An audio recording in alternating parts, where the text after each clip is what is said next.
की सियासत में अपनी खोई जमीन तलाश रही बहुजन समाज पार्टी अब वापस अपने संस्थापक कांशीराम के आदेशों पर चलने की तैयारी में जुट गई है। बीएसपी सुप्रीमो मायावती ने लोकसभा चुनाव 2024 के लिए एक खास रणनीति पर काम करना शुरू कर दिया है और इसका ट्रेलर यूपी में आने वाले नगर निकाय चुनाव में देखने को मिल सकता है। सूबे में लगातार सिमटते सियासी आधार और 2022 के चुनाव में सबसे खराब प्रदर्शन करने वाली बीएसपी अपनी वापसी के लिए बेताब है। यही वजह है कि पार्टी यूपी नगर निगम चुनाव में दलित मुस्लिम रणनीति पर काम कर रही है। ऐसे में बीएसपी मुस्लिम समाज के उन नेताओं पर दांव लगा रही है जो यूपी की सियासत में इन दिनों हाशिए पर है, लेकिन किसी जमाने में उनकी मजबूत पैठ हुआ करती थी। राजनीति के जानकारों की माने तो बीएसपी प्रमुख मायावती का पूरा फोकस अब अपने पुराने वोट बैंक दलित मुस्लिम कॉम्बिनेशन पर है और ऐसा भी बताया जा रहा है कि पार्टी अपने इस प्लान के साथ ही 2024 के लोकसभा चुनाव में जाना चाहती है। इसीलिए अब यूपी नगर निगम चुनाव में वो अपने इस मास्टर प्लान का टेस्ट करना चाहती है। रिपोर्ट्स की माने तो पार्टी ने साल 2022 के विधानसभा चुनाव की हार से सबक लेते हुए अब रूठों को भी मनाने और सम्मान देने की कवायद शुरू कर दी है। इस फहरिस्त में पहला कदम ये है कि बीएसपी से मुंह फेर कर समाजवादी पार्टी में गए मुस्लिम वोटों को वापस लाया जा रहा है, क्योंकि अगर बीएसपी में मुस्लिम वोट बैंक लौटता है तभी दलित वोट बैंक पार्टी की जीत में अहम रोल अदा कर सकता है। बता दें कि साल 1984 में दलित एक्टिविस्ट कांशीराम ने दलित शोषित समाज संघर्ष समिति यानी DS4 को बहुजन समाज पार्टी में बदला, तो उनका ये मानना था कि दलित, अति पिछड़ा और मुस्लिम समुदाय अगर एक हो जाए तो देश की सत्ता में वो बड़ा परिवर्तन ला सकते हैं। ऐसा नहीं है कि उस वक्त देश में कोई दलित नेता नहीं था, दलित नेता थे, लेकिन उन नेताओं को कांशीराम नेता नहीं चमचा मानते थे। साल 1982 में उन्होंने अपनी किताब द चमचा युग में इसका बखूबी जिक्र भी किया। उन्होंने कांग्रेस पार्टी के सीनियर दलित नेता जगजीवन राम, जनता दल के नेता रामविलास पासवान और किसी भी दल के साथ मिल जाने वाले रामदास आठवले जैसे दलित नेताओं के बारे में चमचा शब्द का इस्तेमाल किया था। उन्होंने तर्क दिया कि दलितों को अन्य दलों के साथ काम करके अपनी विचारधारा से समझौता करने के बजाय अपने खुद के समाज के विकास को बढ़ावा देने के लिए राजनीतिक रूप से काम करना चाहिए। जिसकी जितनी संख्या भारी उतनी उसकी जिम्मेदारी, उतनी उसकी हिस्सेदारी। 80 के दशक में कांशीराम के इस नारे ने पूरे देश का सियासी मिजाज बदल कर रख दिया। सदियों से समाज में शोषण और तिरस्कार झेल रही निचली जातियों को एक कर उन्हें राजनीति के सर्वोच्च पद का सपना दिखाने वाले कांशीराम ने 90 तक आते आते इसे सच भी कर दिखाया था। उत्तर प्रदेश में साल 1989 में बीएसपी ने अपना पहला विधानसभा चुनाव लड़ा। 372 सीटों पर पार्टी ने प्रत्याशी उतारे और 13 सीटों पर जीत दर्ज की। बता दें कि इन चुनाव के साथ ही लोकसभा चुनाव भी हुए थे, जिसमें पहली बार मायावती संसद पहुंची थी। सीट थी यूपी की बिजनौर। इस जीत में मुस्लिम दलित समीकरण की वजह से मायावती पहली बार संसद पहुंची थी, जिसके बाद धीरे धीरे बीएसपी ने यूपी की राजनीति में अपनी पकड़ मजबूत बना ली। फिर साल 1993 में आया यूपी का विधानसभा चुनाव।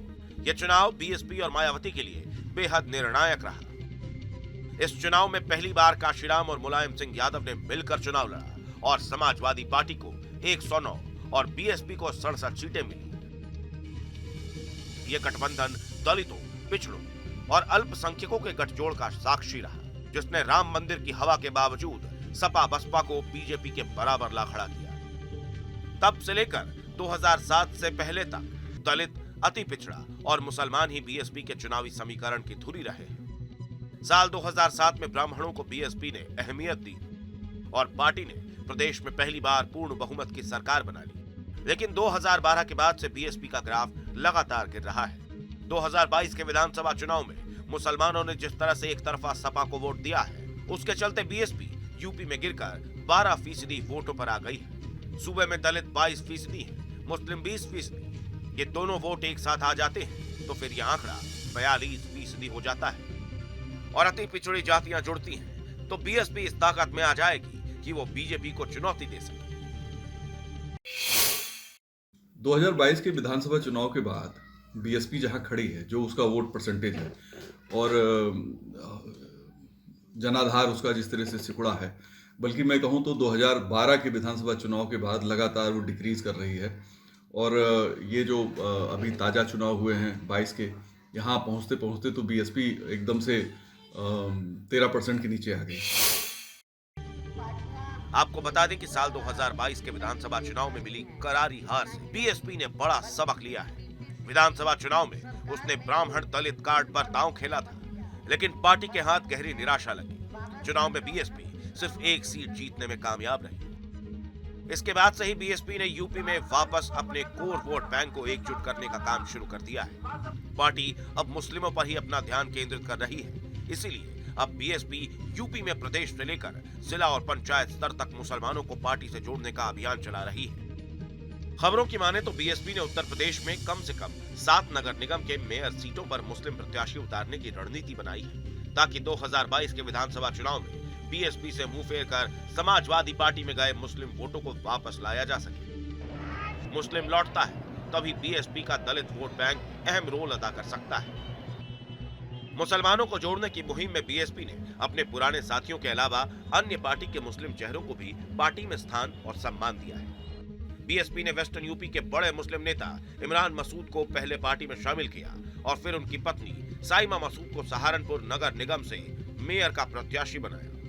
वहीं प्रयागराज की राजनीति के बड़े नाम बाहुबली अतीक अहमद का परिवार भी एक बार फिर बीएसपी में लौट आया है। ऐसा बताया जा रहा है कि अतीक अहमद की पत्नी शाइस्ता परवीन को प्रयागराज नगर निगम सीट से मेयर का प्रत्याशी बनाया जाएगा। वहीं वेस्ट यूपी नेता और पूर्व सांसद शाहिद अखलाक के छोटे भाई राशिद अखलाक भी बीएसपी के टिकट पर मेरठ नगर निगम से मेयर का चुनाव लड़ सकते हैं। ऐसे ही अलीगढ़, मुरादाबाद, लखनऊ, फिरोजाबाद, गाजियाबाद, कानपुर और बरेली नगर निगम में बीएसपी मुस्लिम समुदाय से मेयर का प्रत्याशी बनाने की जुगत में है। ये ऐतिहासिक लो है, सबसे बड़ी गिरावट है बीएसपी की। अब यहाँ से बीएसपी अगर अपने पुराने फार्मूले को आजमाती है तो नदियों में पानी बहुत बह चुका है, बहुत सी चीज़ें बदल चुकी हैं, और एक बार अगर आप अपना ट्रांसफॉर्मेशन कर लेते हैं तो वापस उसी स्थिति में जाना संभव नहीं होता, क्योंकि वो चीज़ें बदल जाएंगी। हाँ, ये बात जरूर है कि इस नए प्रयोग के लिए बहुत से मुस्लिम लीडर्स समर्थन कर रहे हैं, जिसमें बर्क साहब हैं जो संभल से member of parliament Samajwadi party के हैं, वो तारीफ कर रहे हैं।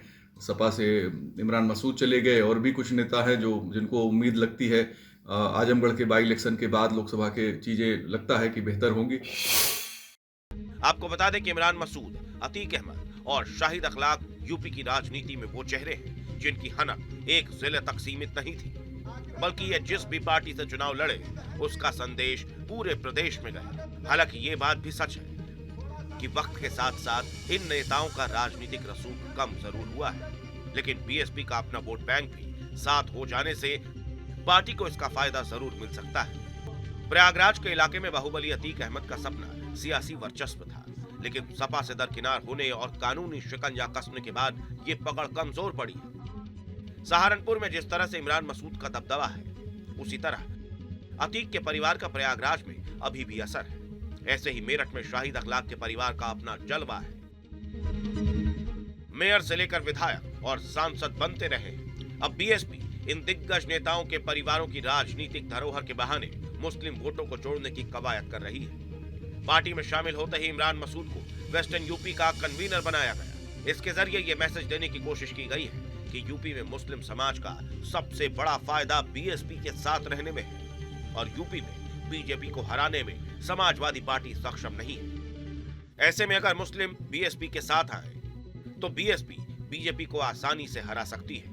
ये बात इमरान मसूद को लेने से लेकर अतीक अहमद के परिवार तक के शामिल होने पर कही गई। शाइस्ता परवीन ने तो यहाँ तक कह डाला कि उनके पति अतीक अहमद सपा में शामिल होने और मुलायम सिंह के संगत में आने के बाद बिगड़े हैं। आपको बता दें कि बीएसपी ने नगर निगम चुनाव को लेकर ये कदम यूं ही नहीं उठाया है। इस रणनीति को समझने के लिए हमें 5 साल पीछे जाना होगा। दरअसल साल 2017 के नगर निगम चुनाव में यूपी के 16 नगर निगमों में से 14 में बीजेपी के मेयर बने थे, वही 2 में बीएसपी के मेयर बने।